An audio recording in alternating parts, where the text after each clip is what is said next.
Ce matin, je faisais un témoignage. Je partais en Corée. Le DC-10 dans lequel on était crachait. Le pilote a perdu le contrôle.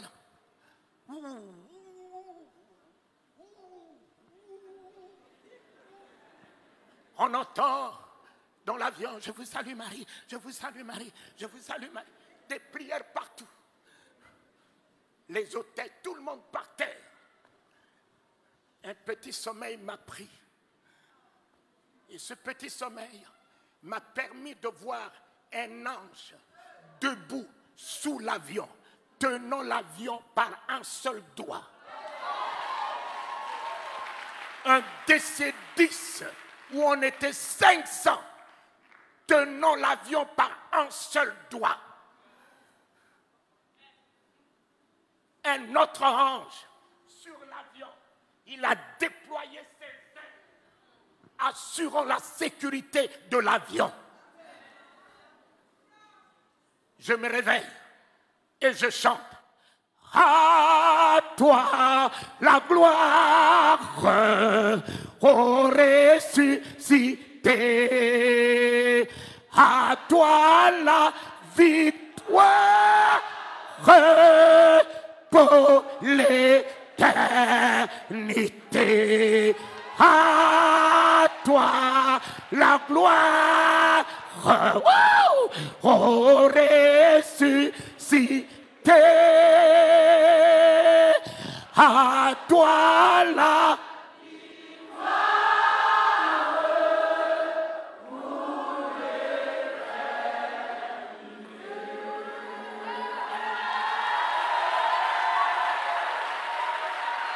Mes bien-aimés, le commandant de bord m'a cherché. On m'a amené au poste de pilotage. Il m'a posé la question, êtes-vous un pasteur, un prêtre? J'ai dit, mais pourquoi? Il a dit, dès qu'on vous a entendu chanter, on nous a redonné le contrôle de l'avion. On nous a redonné le contrôle de l'avion. Mon ami, pour un seul juste,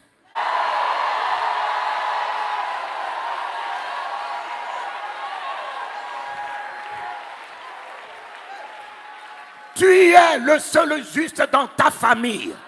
Dieu gardera ta famille à cause de toi.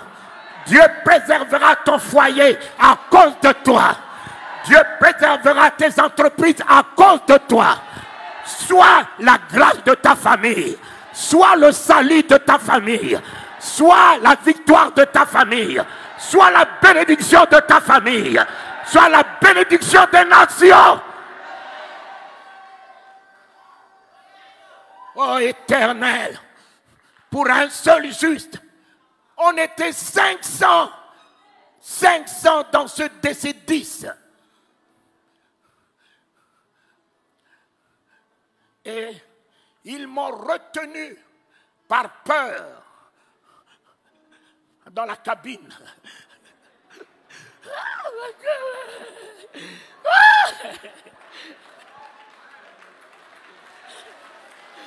Et en arrivant en Corée du Sud, j'allais à la convention de mon frère Yandi Cho. J'étais le seul de la francophonie en 84. Et le commandant de bord me signe 3 chèques en blanc. Il me dit, connaissez-vous la valeur d'un avion? C'est vous qui l'avez sauvé. Connaissez-vous combien l'assurance devait débloquer pour 500 vies qui seraient en péril? Alors, nous savons que vous n'allez pas faire tomber la société. Moi, qui n'avais que $300 dans la poche, Dieu a créé une situation, a mis en mon compte.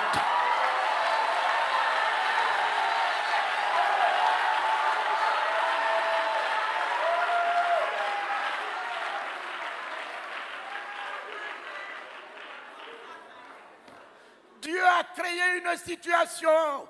Il fait concourir toutes choses à notre bien. La seule chose que vous devez réaliser ce matin, ne craignez rien. Ne craignez rien. Ne craignez rien. Ils sont tous des riens. Papa, le sida est rien. Le cancer est rien. L'hypertension est rien. Satan est rien. Les ennemis, rien.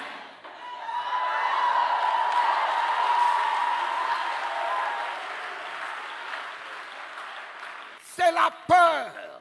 C'est la peur qui vous déséquilibre. C'est la peur. C'est l'angoisse. C'est l'inquiétude. Voilà la porte d'entrée de Satan. Et si tu fermes cette porte par une foi ferme, Satan ne peut plus rien sur toi. Tu es plus que vainqueur. Parce que le nom de l'Éternel ne pourra jamais nous permettre d'échouer. Le nom de l'Éternel, c'est l'exploit. Le nom de l'Éternel, c'est la victoire. Le nom de l'Éternel, c'est la guérison. Le nom de l'Éternel, c'est la délivrance. Le nom de l'Éternel, c'est l'élévation. Le nom de l'Éternel, c'est le triomphe. Le nom de l'Éternel, c'est la gloire. C'est la gloire. C'est la gloire. Mon Père, le sida ne tiendra point. Le sida a battu la science, mais il ne battra pas le nom de Jésus ce matin. Le cancer a battu la science, il ne battra pas le nom de Jésus ce matin. Alléluia. L'homme qui atteint son apogée face à la mort. L'homme qui ne peut rien face à la mort. Et je me suis souvenu d'un homme. Un homme. On lui a dit que son ami était malade. Il pouvait même envoyer la guérison puisqu'il était lui-même. La guérison était dans sa bouche. Il a attendu que ceci se décompose jusqu'à battre la science, jusqu'à battre les sorciers, jusqu'à battre l'homme. Il est revenu après 4 jours. L'Église n'est-elle pas dans le 4e millénaire? Quelle que soit la déconfiture de l'Église, il revient pour son Église.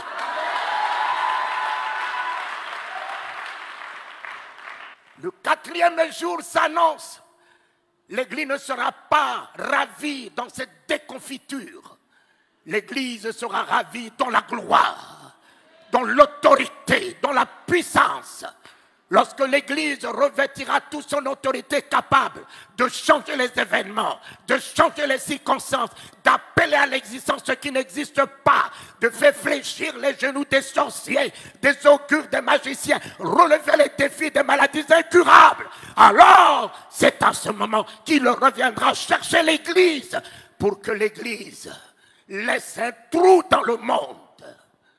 Il vous a donné le pouvoir de marcher sur le serpent, sur le scorpion. Il vous a donné l'autorité de son nom. Il vous a donné la puissance du Saint-Esprit. Il est en vous, il est avec vous. Ce n'est plus lui. C'est à vous de vous lever et dire, nous relevons le défi. Nous changeons les événements. Nous changeons les circonstances. C'est ce que Dieu attend de l'Église. L'Église n'est pas un bâtiment, c'est bien toi. Dieu parle avec ta bouche. Dieu guérit avec tes mains. Dieu sauve avec toi. Alléluia!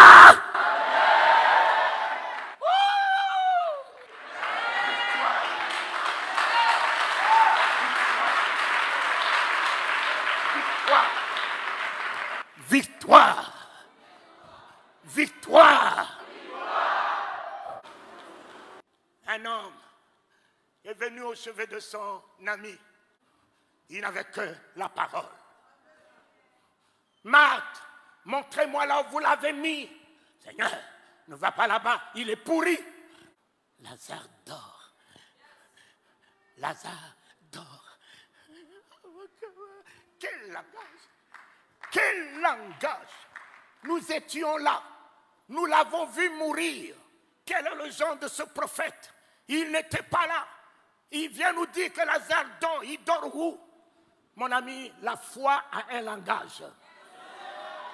L'Église doit avoir un langage. L'Église ne doit pas parler le langage des événements. L'Église ne doit pas parler le langage des circonstances. L'Église doit être au-dessus des événements, au-dessus des circonstances. Tout va bien.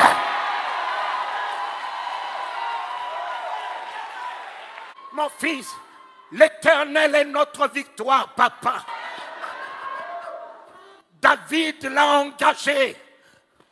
Il a pris la tête de Goliath même avant que la pierre puisse partir. Il avait déjà gagné le combat. L'Éternel me donnera la tête de cet incirconcis. L'Éternel me donnera la tête de cet incirconcis. Je couperai sa tête. Il n'avait pas d'épée. Il a pris l'épée de l'ennemi lui-même pour lui couper sa tête. Soyez heureux, peuple de Dieu, même si vous pensez qu'un jour, vous avez alors jeté la Bible, où est l'Éternel? Où est l'Éternel? Mon ami, il est à l'œuvre. Il est à l'œuvre. L'Éternel aujourd'hui est à l'œuvre. Réjouissez-vous. Même si les choses se décomposent, il le récupérera. Même si ta situation se décompose, ne t'en fais pas, garde que la foi. Il récupérera la situation. Il transformera la situation en ta faveur. Mais aujourd'hui, tu peux me parler de Jésus comment? Toi là, tu n'as que des versets. Tu n'as que la Bible déclare. La Bible déclare, mais Jésus n'est pas la Bible. Jésus est la parole de Dieu.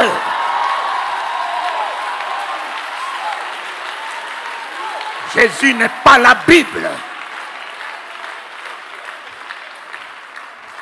Jésus n'est pas la Bible. La Bible déclare quoi? Déclare quoi? Jésus est la parole. La parole de Dieu est un homme. Ce n'est pas un livre que tout le monde utilise, les sorciers utilisent, les maçons utilisent. Mais Jésus n'est pas un parchemin. Il est la parole par laquelle Dieu a créé les cieux et la terre. Faite chair. Elle est venue dans ce monde, un homme. La Bible est pour la tête. Mais la parole de Dieu n'est pas pour la tête. La parole de Dieu se tient à la porte du cœur. Ils ont des grosses têtes, mais ils n'ont rien dans le cœur. Papa, ils ont des grosses têtes, des versets, des chapitres, des prophéties, de ci, de ça. Mais ils n'ont rien dans le cœur.